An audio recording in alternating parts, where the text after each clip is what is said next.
Hi, this is Ryan. In this video, I'll be talking about how you can construct and also refute arguments. This is obviously something that's fairly important in debate generally, but in particular in parliamentary debate, where the process of constructing and deconstructing arguments is extremely important in terms of your ability as a team to win a round. So before I move into talking about how you construct or refute arguments, just a couple of terms I want to get out of the way, just so that if I start using terms interchangeably, you know what I'm talking about. There are three words that people will use that basically all refer to the same thing. Contentions, claims, and arguments, the two most common of which are really contentions and arguments. If someone says, my opponent's first contention or first claim or first argument, that basically just refers to whatever their first line of argumentation is in the debate. And people will use these three terms somewhat interchangeably. So the idea of what an argument is similar to what a contention is. It's just basically different terms that people use to refer to the same basic idea, which is some sort of assertion that's backed up by logic and reason and evidence that has some sort of tangible impact or value in the round. Secondly, and I'll talk more about this sort of in depth later, but just as a brief overview, whenever I say the word impact, what you can really think is an impact of an argument is where you as a team answer the question, so what, or why does an argument matter? So for example, if you had a motion that talked about an increase in the minimum wage, if the opposition team says something like increasing the minimum wage would harm small businesses, you might want to consider why we care about small businesses and why harming small businesses is particularly important or impactful. So whenever I say contention, you can kind of think of a line of argumentation. Whenever I say impact, you can kind of think of answering that question of so what, why do we care, what's the broader importance, why should I as the judge really care about what you're saying? So the first part of this video I'll talk about is just how you actually construct arguments. The second part we'll talk about how you refute arguments, but obviously the only way that you can really, I think, properly respond to arguments is if you have a good understanding of how you construct them in the first place. So fundamentally, what is an argument? Basically, in any form of debate, parliamentary debate is no exception to this, an argument is just some claim that advances the persuasiveness of your side of the debate. And obviously, in order for that claim to be persuasive, you have to prove that claim to be true, meaningful, and impactful.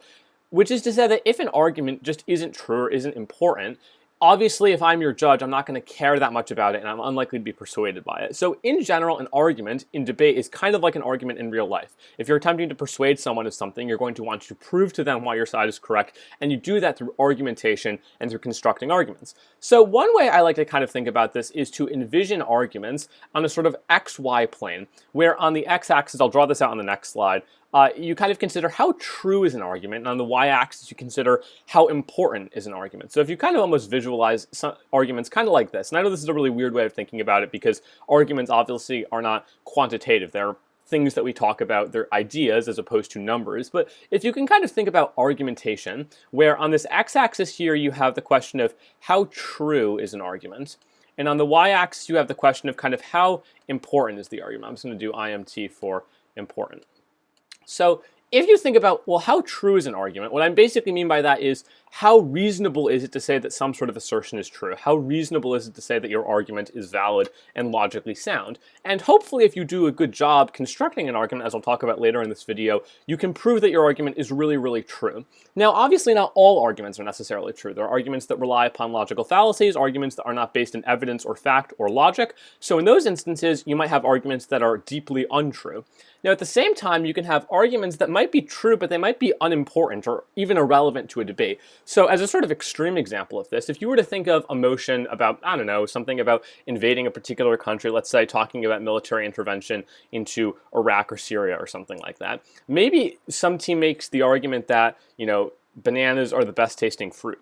Well, maybe they do a phenomenal job proving that that claim is true. They give a bunch of reasons and evidence and impacts as to why it's true that, we should care that bananas are the most healthy fruit for you to consume.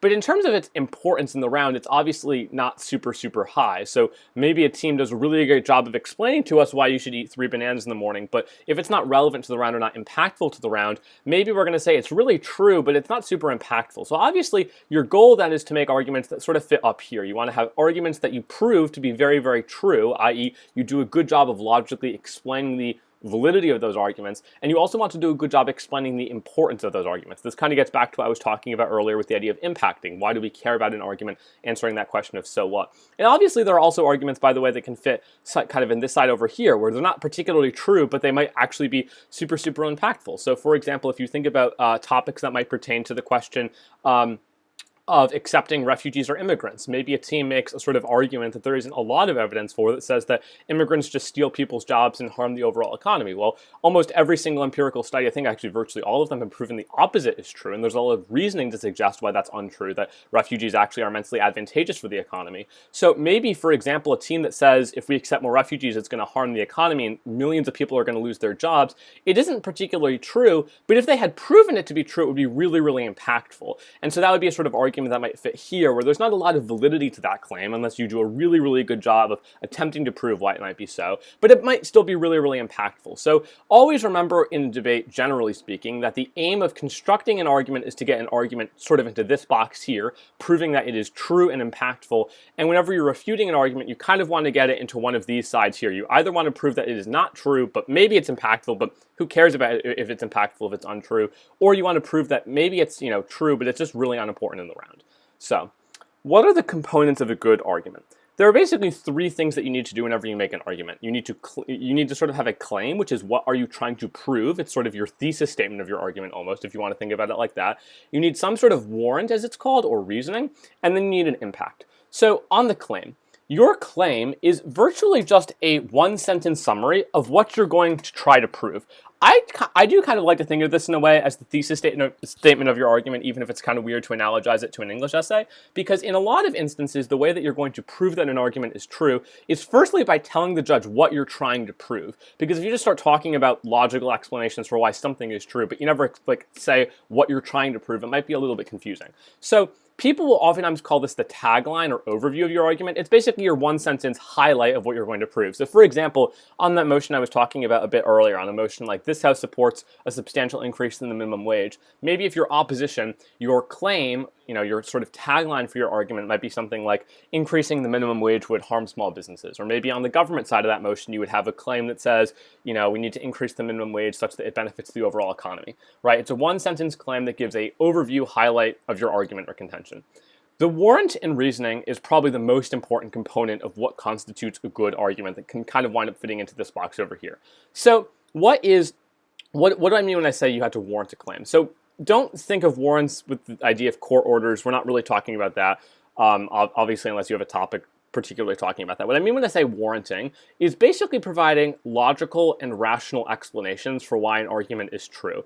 And so what you can really think of warranting as, it's basically just a verb that says you want to logically prove why an argument is correct. You want to provide reasoning as to why the statement, the claim that you made in your argument is true, why it's valid, why it is reasonable. And so in most instances, to prove that an argument is true, you really have to go into depth explaining how an argument functions and why it's true using logic and rationality. So for example, right, if you had some sort of motion like this House would legalize all drugs, or if you had even a more basic motion like this House, like this House would colonize Mars, or this House supports eliminating something like judicial review or whatnot. Obviously, in those instances, what you're going to want to do is go through a robust and rigorous explanation as to what your argument is and how it functions in the round. So you want to use logic and reasoning to explain how an argument actually works. And this is not, by the way, all that different than what you are in theory supposed to do in normal life. If you're trying to, convince your parents to get a pet, you're going to need to, in theory, use some sort of reasonable explanation. Now, obviously, the fact that you're using reasoning and logic doesn't mean that you're not allowed to use emotion. Obviously, there's a lot of power in many instances to use emotional reasoning. So, for example, if you have emotion, something to the effect of talking about either intervening militarily into a presently ongoing conflict, or if you're having a motion that talks about maybe, for example, accepting migrants from a particular country, let's say Syria or something like that. Obviously, there's immense value to using emotional rhetoric as you logically explain your argument. So you want to drum up pathos, so to speak, for whatever group you're talking about, such that the judge can empathize with you and with that group. So obviously, it's not that you're only allowed to use logic. You can obviously use other forms of persuasion, but logic is ultimately the most important component of a good argument, because if an argument lacks good logic, it's going to really struggle in the round. Also, a component of logic is using real-world examples. So obviously, arguments don't exist in a vacuum. Saying something is true without referencing something that's actually going on in the world is a little bit tricky. Because if I'm a judge, maybe you give me some really ironclad logic as to why a particular claim is true, but what's really, really helpful for 99% of judges is to then give them an example of how that actually looks, or what that looks like in the real world. So I think almost always thinking about motions that involve the judicial courts, like the judicial or court system, is really, really valuable because different legal systems have different legal norms and norms that are codified within legal codes. And so thinking about how different countries behave differently and interact differently is oftentimes really, really important because it's not just enough to give reasoning, you also need to give evidence to prove why what you're saying is true. So that's the sort of warrant and reasoning part of an argument. Now, in theory, if you warrant your claims well, you should, in theory, make your argument kind of go from over here where a judge is like, is this really true? I'm not super sure, to, yeah, this argument is true, it's valid, it is sound, there's no logical flaws in it. The final part of constructing a good argument is to do what's called impact that argument. And I've already touched on this a fair bit, so I don't want to spend too much more time on it. But the basic gist of impacting an argument is to explain what the importance of that argument is, why it's meaningful and consequential in the round. And there are, I think, two broad reasons why you want to impact, especially in your early constructive speeches, so PMC, LOC, MG, MO, is that one, judges are likely to vote for your team when you can articulate the importance of an argument. So it's not oftentimes that persuasive just to say things which are factually true. It is, however, persuasive to say this is factually true and here's why you should care about this. But it's also really secondarily important because that is how you can make persuasive appeals at the end of a rebuttal speech. So the whole premise of having LOR and PMR is such that you have the ability to convey the importance of your argument in relation to the importance of other arguments in the debate. And so the only way that you're going to be able to persuade the judge in your rebuttal speech where you're not allowed to introduce no arguments is to use the impacts that you spoke about in your first two speeches to explain why your side is important, why you should care about it, and therefore why the judge should vote for your side.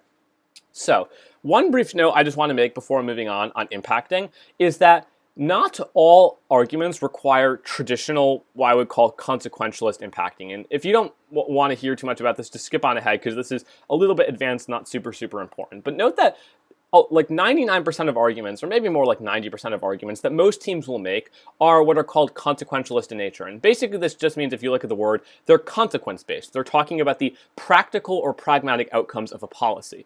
Not all arguments necessarily talk about consequences. So for example, some arguments that you might make, I don't know, in like the minimum wage run, right? Those are consequence-based arguments. You might say, for example, increasing the minimum wage will benefit the economy. That is a consequence-based argument. If you say increasing the minimum wage will harm small businesses, that is a consequence-based argument, right? Some arguments are less based upon the practical outcomes of a policy, i.e. is this on net good or on net bad, but instead on some sort of intrinsic principle. So in many instances, you're going to make arguments that say that the debate is less about impact than it is about some broad moral principle that we ought abide by or we ought never violate. So instead of saying this benefits the economy or increases GDP or affects X number of people or decreases poverty by this amount, some arguments you will make are not necessarily based in consequences. So I'll give two examples of this. The first is if you had the motion, this House supports the use of torture in the fight against terrorism, an opposition team that says we shouldn't use torture in the fight against terrorism might make some sort of moral argument that says that we should never torture anyone, even if they're a terrorist, even if they have potentially valuable information.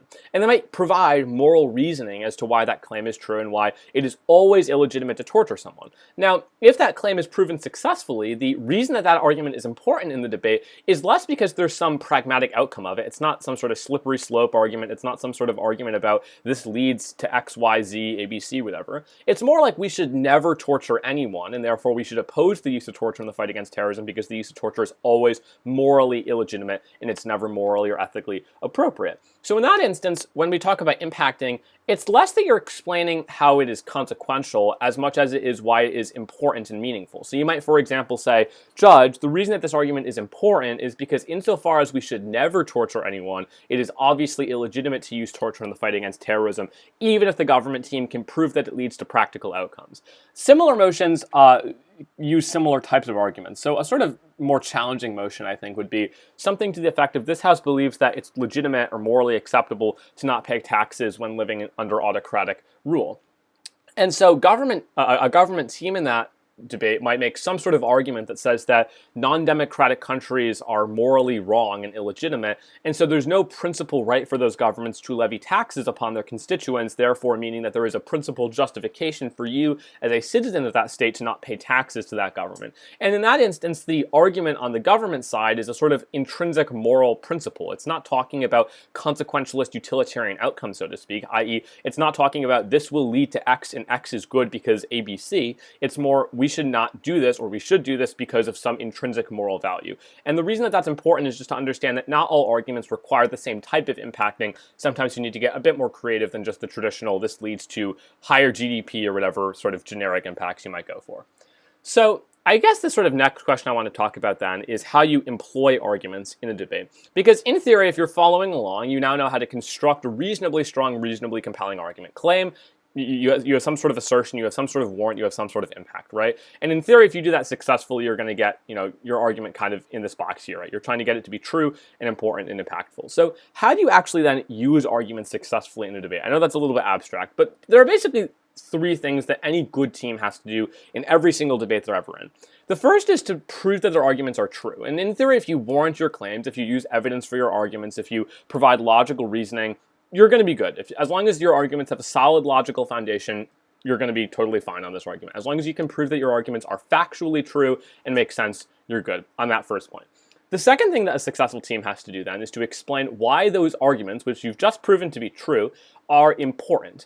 So this is really getting to this idea of impacting, which I've kind of already explained, this idea of what is the relevance and significance of your argument in the round. But the final thing is, and we'll definitely talk more about this in other videos, no doubt, is that you need to also prove why your argument is more important than whatever your opponents are saying. Well, why?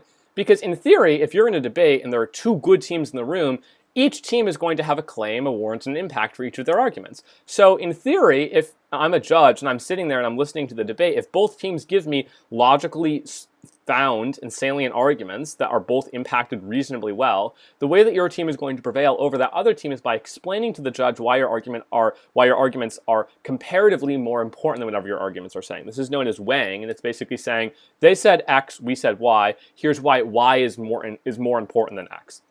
So that's the sort of way that you use arguments in a debate. It's not just to prove that something is true or to prove why it's important, but it's also to relate those arguments to other arguments and other impacts that were made in the debate.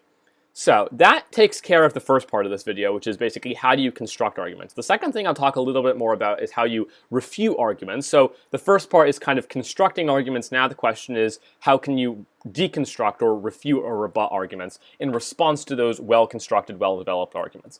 Now, as one brief note, a lot of what I'm going to talk about here in the second part is in reference to how do you respond to a well-developed argument. In a lot of instances, you might very well face poorly developed, poorly constructed arguments. Maybe, for example, someone just has a claim and an impact, right? In that instance, one successful way you could refute that argument is by identifying that there was never a logical warrant or reason provided. And that would be, in a lot of instances, sufficient grounds to question the legitimacy or veracity of a particular claim. So, what is then refutation? In general, if an argument is I should say, if constructing an argument is basically proving that a claim is true, refuting an argument is deconstructing that argument or disproving that claim and explaining why that claim is in fact not true. So in other words, if the process of constructing an argument is an aim to prove why a particular assertion or tagline is correct, the point of refuting that claim is to disprove that claim and to disprove the legitimacy of that argument. So basically, whenever you refute an argument, you're just explaining why that argument is in some capacity incorrect or flawed or unimportant, or even in some instances irrelevant. So there are basically a couple of major ways you can refute an argument, and I'll talk about 5 later on in this video. But the 3 broad ways that in general you want to understand is that one way that you can respond to an argument is to explain why the logic that we used in an argument just does not make sense. So some instances rely upon logical fallacies. So maybe they, for example, have some sort of slippery slope logical fallacy. Maybe they have some sort of appeal to authority fallacy that doesn't necessarily logically stand up. Maybe there's a missing what's called link in their explanation. So maybe they say A leads to B and C leads to D, therefore A leads to D. Well, obviously not, because you need to prove that B leads to C. And I apologize, it's a little bit abstract, but sometimes arguments will prove some things are true, but they won't prove how those things are related. And so in some instances, you'll have arguments that have a sort of missing gap or like a missing link or a missing component of that argument. So maybe you have a warrant, but that warrant doesn't explain how your argument actually leads to a particularly meaningful impact. So that's the first broad way you can respond to an argument, is by just explaining why the logic that was used in the argument doesn't make sense.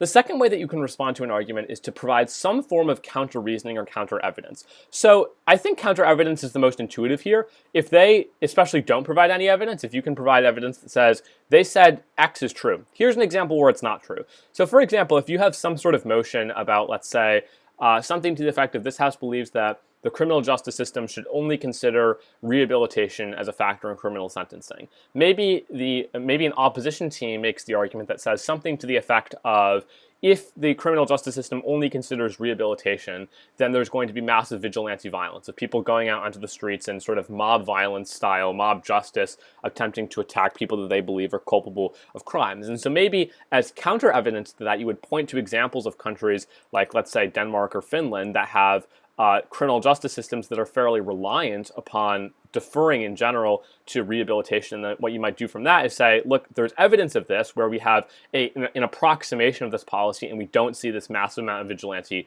violence or vigilante justice. So in that instance, using counter evidence can oftentimes explain that an argument just doesn't apply in the real world. And this is especially true in debates that talk about international relations. So how are countries likely to respond to different actions of other states? The second thing that you can do is to provide some form of counter reasoning, which is basically just explain why their argument logically doesn't make sense. So you can basically provide reasoning as to why whatever they said is actually the opposite. So if they said that, I don't know, this is going to harm small businesses, maybe you say it'll actually benefit small businesses. So for example, on this increase the minimum wage debate that we've been talking about in this video, maybe the government team makes the argument that says or the opposition team, I should say, says something like this will harm small businesses. Maybe a response to that you can think of is something like, actually, this is going to benefit small businesses because there's going to be more money in the economy when people are paid higher wages, which increases demand for goods and services and allows small businesses to thrive. Something like that, right? Providing counter reasoning and counter evidence. The kind of final way that you can refute an argument, and this doesn't refute an argument as in it doesn't disprove the argument, but it's helpful, is to basically mitigate the impact of an argument. So if they say, here's why this argument is really, really important, explain why the argument isn't important. Because remember, as we kind of talked about earlier, maybe an argument is really, really true, but it's not really, really impactful. And that's not going to be super, super persuasive to a judge. So if you can mitigate the importance, or if you can downplay the significance of an argument, that's going to be helpful in terms of responding and refuting an argument.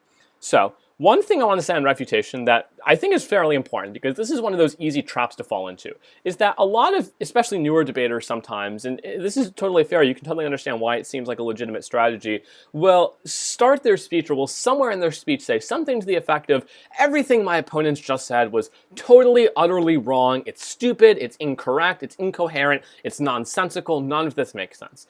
This is not a good strategy, because in all honesty, unless you're facing like a really, really, really bad team, or a team that really is making bad arguments, probably something that your opponent said is true somewhere, right? Even if you might disagree with it, politically or socially or whatever. So obviously, in many instances, it's not necessarily correct just to say that everything your opponent said was wrong, or to categorize your opponents as being categorically incoherent or just stupid, right? In most instances, it's much more strategically in your interest to instead recognize that there are instances where your opponent's arguments can have, elements of truth, but just explain why the overall argument is wrong. So when you're responding to an argument, my point is, be realistic. Not everything you're responding to is totally, utterly wrong and stupid. In many instances, the opposite is true. And what you want to be careful of is to not do what's called straw man an argument. So don't respond to a weaker version of the argument. Respond to the argument they made. And that's going to be, I think, a generally good strategy in terms of refuting an argument. So don't rely on the assumption that the argument they made has to be wrong. Find out why it's wrong and then explain that to the judge. So there are 4 major steps to refutation. Some people will tell you that there are 5. I think there are 4. I mean, it's just a numbers game, so you can do whatever you want. But basically, this is the sort of general how you respond to an argument, right? So imagine, if you will, that you're in a debate. Let's say you're the opposition side, right? And let's say you're giving the leader of opposition constructive speech. You're the first opposition speech. You are responsible for responding to the arguments made in the prime minister's speech. If the prime minister makes some argument, how do you just physically in your speech respond to that argument? So there are basically 4 major steps. The first way, or the first part, I should say, is that you need to identify what argument you're responding to. This is especially important because, as I talked about, I think in the last video I made, you're flowing the debate and you're flowing the arguments that are made in the debate. And so if I'm a judge, or if I'm an opponent, or if I'm an audience member, I want to know what argument you're engaging with, what argument you're responding to, because that's where I'm going to be able to see clash later on in the debate, and that's how it's going to help me actually, as a matter of fact, construct a rebuttal speech. So you firstly want to identify which contention or which argument you're responding to. So you might say something like, I'm going to respond now to their first argument, which was titled this. So you might repeat their tagline, you might briefly summarize their argument. The reason you want to do that is, I think, twofold. One is that if I'm a judge, I want to understand what argument you're responding to, such that I'm not just aimlessly sitting there trying to figure out what you're talking about or what you're responding to. But secondly, because briefly retouching on their logic is likely helpful because in theory, if, for example, you're responding to your opponent's first argument, they presumably were finished with their first argument with many, many minutes left in their speech. So it's very possible that the judge hasn't heard the logic from that argument since, the 2-minute mark of the LOC. And so it's sometimes helpful to briefly summarize what the argument said and what it stood for, just so that everyone's on the same page. The second part then is to explain why the argument is wrong. And obviously, I wrote explain, but obviously you're not explaining why the argument is correct. You're trying to disprove why the argument is correct. So you can do this, as I was kind of explaining earlier, through counter reasoning. You can do this by providing an explanation as to why the argument isn't logically sound. So maybe it relies upon faulty evidence or a shaky logical premise. And you can also provide warranting as to why the argument is just unimportant. So maybe you say, yeah, this is true, but it's not super, super relevant. So for example, if you have some debate that talks about, let's say, intervening in a particular conflict in the Middle East, or if you have something that deals with the crisis in Yemen, maybe a team makes some sort of argument that there's some regional actor that will be affected. So maybe Egypt or Israel or Saudi Arabia or someone like that will be, affected by this, or their incentives will change. But maybe the extent to which their incentives will change is pretty marginal, or maybe the importance of the argument is really, really low. So maybe you say, well, yeah, maybe it's true that Turkey's not going to be happy with this, but it's not like anything's going to significantly change unless they impacted it. So sometimes just warranting why the argument is unimportant is going to be a helpful way of explaining why the argument is wrong and therefore refuting it. The sort of third thing you want to then do after you've identified which argument you're responding to and then provided explanation as to why the argument is flawed is to substantiate and to support whatever your explanation or counter reasoning was. And I think in a lot of instances using real world examples or evidence is really, really valuable. Now remember that obviously you're not allowed to use the internet or any sort of prep during your preparation period. So you're not going to be required or even expected to have really specific ultra uber random examples from all over the world, right? No one's going to expect you to know educational policy in Papua New Guinea or whatever, right? But in many instances, there are other real world examples that you can use as analogies or use as evidence to support your claim. And so oftentimes using one of those real world examples can really, really help explain why your argument is correct. So for example, if you have some debate that talks about, let's say, military interventions into a particular country that's led by, let's say, the United States. Let's say we had some sort of motion, this House supports military intervention led by the United States into Venezuela. Maybe you don't know that much about Venezuela, but you know a fair amount about American interventions into places like Afghanistan and Iraq. And so sometimes using those examples to kind of substantiate what you're talking about can really support whatever your explanation was as to why the argument is incorrect. The final part of refuting, and I think that this is one of the things that a lot of people don't do, which is unfortunate because I think it's a really, really valuable part of refuting an argument, is to briefly, I think, summarize and even impact whatever your refutation was. Because in many instances, when you refute an argument, it's going to be a somewhat detailed and involved process, right? This, in theory, if you just think about this is going to take you probably at least a solid, even at the bare minimum, 30 seconds to really fully respond in depth to an argument. And in many instances, responding to even one argument might take upwards of a minute or even two. So in a lot of instances, refutations can be fairly long-winded and fairly detailed. So summarizing your refutation at the end, I think, is really, really valuable, such that you can kind of remind the judge what is important to take away from this. I kind of included an example here if you want to see an example of briefly how you can, go through these 4 steps and then summarize it in terms of how you can actually, at the end of your refutation, explain what you told the judge and why it takes out the importance of an argument or takes out a key link in the argument. It's a generally good way of wrapping up your refutation because it gives your opponents and your judge an understanding of A, what your refutation was about, but also secondly, what the importance of your refutation is. The reason I say impacting, just as a note, is that sometimes when you respond to an argument, as I'll talk about on the next slide, your argument that you make in response to a contention, so your refutation in other words, can sometimes actually give your side impact. So maybe your refutation involves flipping an impact that they made for their side to your side. So maybe they say this will increase crime. You say this will actually decrease crime. And so sometimes impacting your logic is sometimes valuable because in many instances, the way that I like to think about this is that refuting an argument is really just making another argument that happens to be in response to a different contention. And insofar as any argument oftentimes has an impact associated with it, impacting the importance of your refutation is really, really valuable and quite helpful. So I'm going to now go through what I would kind of think of as 5 main strategies for refuting an argument. These are obviously not the only 5 ways you can respond to an argument. I'm sure there are dozens, but these are what I would say the 5 major types of refutations. Now, obviously, a lot of these terms are just terms that I came up with. I don't think a lot of people use these same terms. I think that the only one that people will probably somewhat use in other styles of debate, I think PF and LD will use the phrase turn.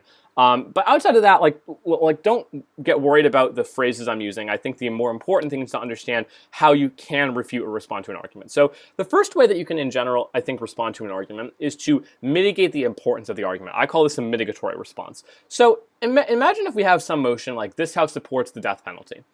And let's say we have a government team that argues that if we use the death penalty, we're going to see a reduction and a deterrence of crime. Now, in theory, the government team will impact this, and they'll say why crime is bad and why we want to reduce it and why the death penalty does that, and provide some degree of logical explanation why. Now, maybe what you could say in response to that argument is to mitigate the impact of that argument. So maybe you might say something like, well, it's true that the death penalty might deter some crime, but it's not going to deter all or even a lot of crime, because a lot of people either A, commit crime on a sort of short-term whim, or they're not thinking straight necessarily, or they're not considering the long-term consequences in terms of like what will this action do to them 30 years down the road. So even if we have the death penalty, a lot of people, like, crime will still happen, and a lot of people will still think they won't be caught. So it doesn't matter if we have the death penalty, as long as people think that they're not going to be the one that the police catch, people will still commit crime and they won't think about the death penalty. So here, this doesn't actually beat the argument, because the government team might still be correct that someone, somewhere, will be deterred by the death penalty, but it reduces the importance of the argument. So if the government team previously, obviously you can't get this specific, but let's say the government team had proven somehow that, this will, reduce 100 instances of crime. Maybe when you mitigate it, it's no longer 100 instances of crime, it's now like 70. So instead of the government team saying, we reduce crime by X amount, you say, well, you don't reduce crime by X amount, you reduce crime by some lower amount. Now, the argument still functions, right? The government team can still win on that argument, but the extent to which the argument is important is lesser. So if we kind of go back way to the beginning of this, right, you've kind of taken the importance of an argument and you've kind of shifted it downwards, right? And that's kind of a valuable way of thinking about how you can respond to an argument. The second way that you could respond to an argument is, instead of trying to get that 100 number down to 70, let's say, let's try to get rid of that, get rid of the 100 impact, so to speak, and get it down to 0. In other words, let's try to totally defeat or neutralize the argument. So one way that you can do this is to just take out the impact of an argument. And I call this a defensive refutation because it doesn't add anything to your side, but it totally takes out the other side. So the way that I think about this is that sometimes you can just defeat an argument by explaining why the impact is untrue. And one thing I should just note, just to be clear, the reason I'm talking a lot about impacts is because impacts are ultimately what matter in debate. Warrants and evidence are helpful, obviously, but the only reason that we care about using things like warrants or logical reasoning or evidence in a speech is because you use that to substantiate your impact. So ultimately, a lot of refutation is motivated in some capacity by trying to downplay the significance of an impact. One way, of course, you can do that, the strongest way, as we'll talk about in 4 and 5, is explaining why the warrant or evidence is wrong. But ultimately, a lot of refutation has to do with how can we mitigate the importance of an argument and take out the impact of an argument. So when you defensively respond to an argument, you might say something like this. The government team said, using the death penalty will reduce crime. We don't think that the death penalty reduces any crime at all. And maybe you say something like, look, evidence shows us that in United States that happen to have the death penalty, there's no causal link or correlation between the use of the death penalty and reduced crime rates. So just empirically speaking, there is no logical substantiation for this argument. There's no evidentiary backing for the claim that the use of the death penalty will deter crime. And so what this in theory does here, if you provide that evidence and you provide some degree of logical explanation why, basically takes out the importance of the argument. The government team said this reduces crime, but you just said, no, it doesn't reduce crime. So their impact is kind of gone. And that has defensively taken out the importance of that argument.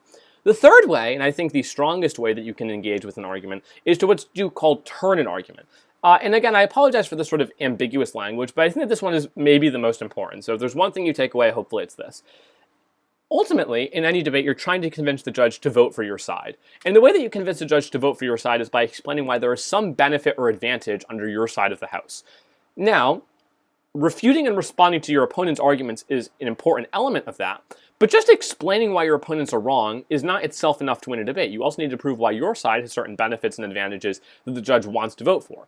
So, it's great when you mitigate an argument, i.e. it's great when you downplay the importance of your opponent's argument. What's even better is when you can explain why whatever they said was true to their side is actually true to your side. So for example, In this debate, in this motion I'm giving here, this death penalty example, the government team said something like, under our side of the house, when you use the death penalty, you reduce crime.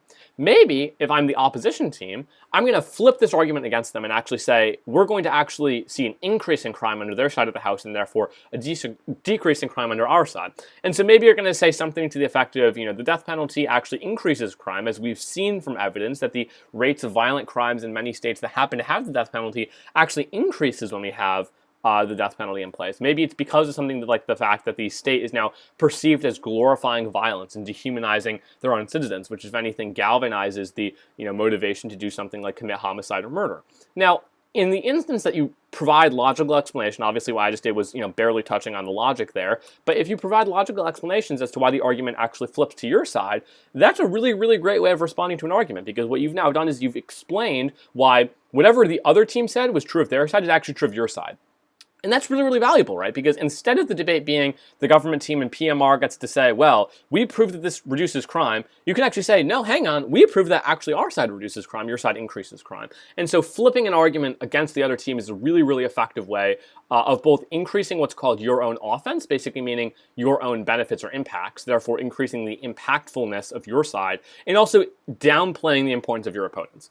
The fourth way, and I've already touched on this, so I won't spend too much time on it, is you can respond to an argument by just pointing out some sort of logical inconsistency or double standard in your opponent's case. So in a lot of instances, you will have arguments that to some extent are not logically sound. There's some false premise in their argument, and you can point that out. So a very common one is that sometimes people will use logical fallacies. So let's say you had some sort of example like this house supports the legalization of euthanasia or something like that. And maybe some opponent makes the argument that this is a slippery slope that will lead to worse outcomes in the future. Or let's say you had a motion like this house believes that in times of severe economic crises, governments should significantly relax labor standards, i.e. minimum wage, such that the economy can improve, right? Maybe an opposition team says we shouldn't lower labor standards in times of recession because this sets a poor precedent that will lead in the future to further deregulation of the labor market that will lead to millions of people dying in sweatshops, and that's bad.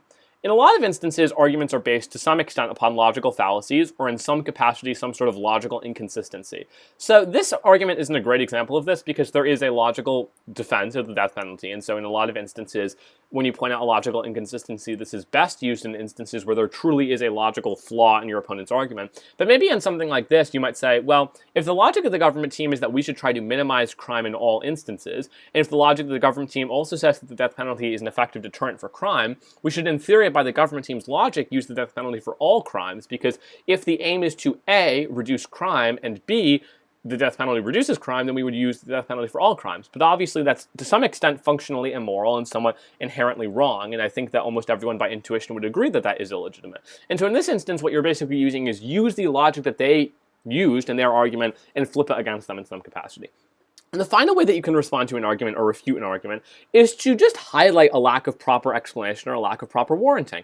So in a surprisingly high number of instances, an opponent's argument will rest upon something that was never proven, was never actually explained to be particularly true. Now, one thing to be really wary of is that you don't want to just be like the nitpicky person that says like, oh, they needed to say this one thing that's very, very obvious and, they didn't do it. So like, let's say you get the motion, this house would significantly subsidize preschool education. Right? And maybe if you're the opposition team, you say, well, the government team never said why, never spent a ton of time explaining why more people will go to preschool under their side of the house.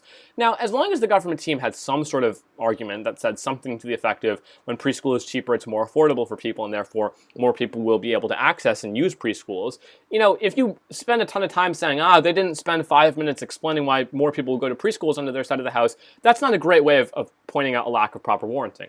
However, in a lot of instances, there is logical holes in an opponent's argument, and pointing out those holes is oftentimes very, very valuable in terms of winning a debate. So for example, on this motion, you might say something like, the government team's argument is as follows. When we have the death penalty, criminals will recognize that if they commit a crime, there is a high likelihood they will be sentenced to death, and therefore they will not want to commit that crime.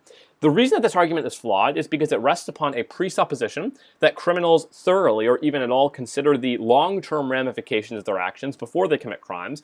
But the problem is the government team never proved this, or never gave logical explanations as to why the person that's about to commit a murder will sit down for 30 minutes and consider whether or not it's worth the costs and benefits, do some sort of cost-benefit analysis and say, on net, this will lead to more good for me than harm. So if you can say there's a lack of explanation in an argument, you might be able to in some capacity to refute an argument just by saying there's something that they had to prove that they didn't prove. And obviously this is maybe one of the weaker ways of refuting an argument, but if done successfully, you can make the judge question the legitimacy or veracity of an argument, and in doing so, you can cast doubt on the credibility of your opponent's case and opponent's arguments. And that's all I have in this video. Hopefully you found this somewhat useful or somewhat fun. If you have any questions, feel free to reach out to me or the NYPDL board. Hopefully you found this useful. Bye-bye.